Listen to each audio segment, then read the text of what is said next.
चलिए, जातिगत जनगणना बिहार में, इसके आंकड़े जारी कर दिए गए हैं और आप लोग उससे परिचित भी हैं, आप लोग को जानकारी होगी भी, वीडियो मैं बना भी चुका हूं। अब कल यानी मंगलवार को यानी 7 नवंबर 2023 को बिहार सरकार द्वारा जातिगत आर्थिक सर्वे जारी किया गया है राज्य का। क्या?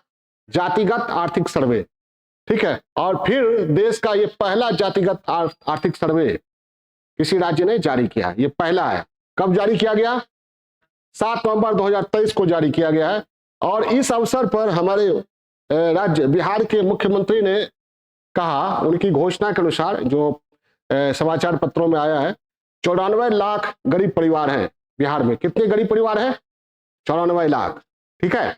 यानी स्थिति बहुत संतोषजनक नहीं है, उत्साहजनक नहीं है। आजादी के 70 साल से अधिक हो गए हैं, फिर भी हमारे राज्य में कितने गरीब हैं? 94 लाख लोग गरीब हैं, बहुत मायने रखता है। और सीएम ने कहा है, जो घोषणा में आया है, कि 2 लाख रुपए राज्य सरकार से प्रति परिवार को मदद दिया जाएगा, 1 लाख रुपए जमीन खरीदने के लिए दिया जाएगा। और सीएम की घोषणा के अनुसार इस पूरी प्रक्रिया में कितना खर्च होगा? 2,50,000 करोड़। कितना? 2,50,000 करोड़। और सीएम ने, मुख्यमंत्री ने एक बात और कही है कि अगर केंद्र बिहार को विशेष राज्य का दर्जा दे देता है तो यह लक्ष्य हम 2 वर्ष में पूरा कर लेंगे, और अगर नहीं दिया जाता है विशेष राज्य का दर्जा तो यह लक्ष्य तब भी पूरा करेंगे, लेकिन 5 वर्षों में। ये है, ये समझ गए? ये मोटा मोटी उन्होंने जो कहा वो मैंने बताया। अब आंकड़ों का प्रतिशत देखिए थोड़ा, ये बहुत कुछ बताता है। जैसे अनुसूचित जाति का प्रतिशत कितना है, गरीब परिवारों का प्रतिशत कितना है? 42.93%। अनुसूचित जनजाति यानी एसटी में कितना है? 42.7%। यानी एससी एसटी में 42% से अधिक आबादी क्या है? गरीब परिवार है। एससी एसटी में गरीब परिवारों का प्रतिशत 42 से अधिक है। ईबीसी में, अत्यंत पिछड़ा वर्ग में कितने? 33.58%। पिछड़ा वर्ग में 33.16%। और सामान्य वर्ग में 25.09%। इससे यह पता चलता है कि जैसे जैसे हमारे समाज का जो सोपान है बना हुआ है, जैसे जैसे ऊपर से नीचे उतरते हैं, गरीब परिवारों का प्रतिशत बढ़ता है। विश्लेषणात्मक पहलू समझे। सबसे ऊपर कौन है? सामान्य वर्ग, जनरल। उसमें कितने गरीब परिवारों का प्रतिशत कितना है?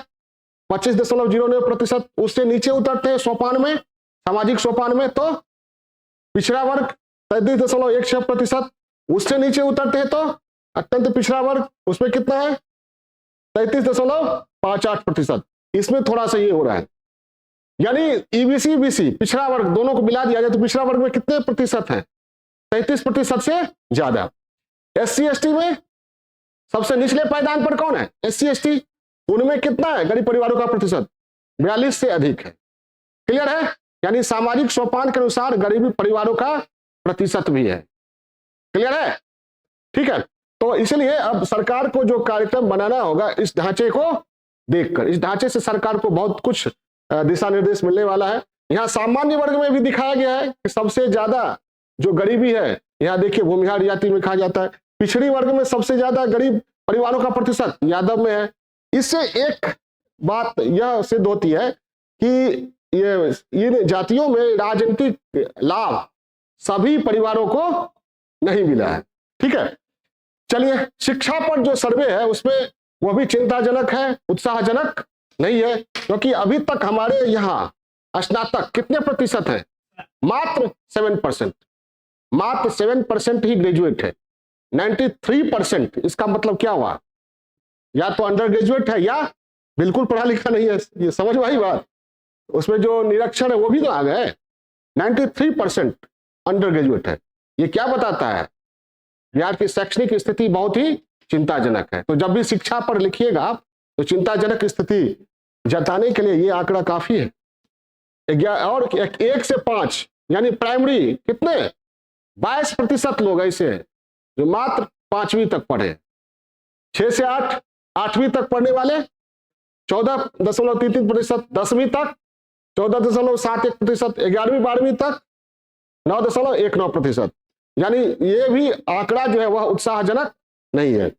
तो इससे क्या ये मिलता है, सीख मिलता है, सरकार को क्या दिशा निर्देश मिलता है इस आंकड़े से कि सरकार को सामाजिक आर्थिक विकास के लिए और भी गंभीर प्रयास करने होंगे। Okay, bye.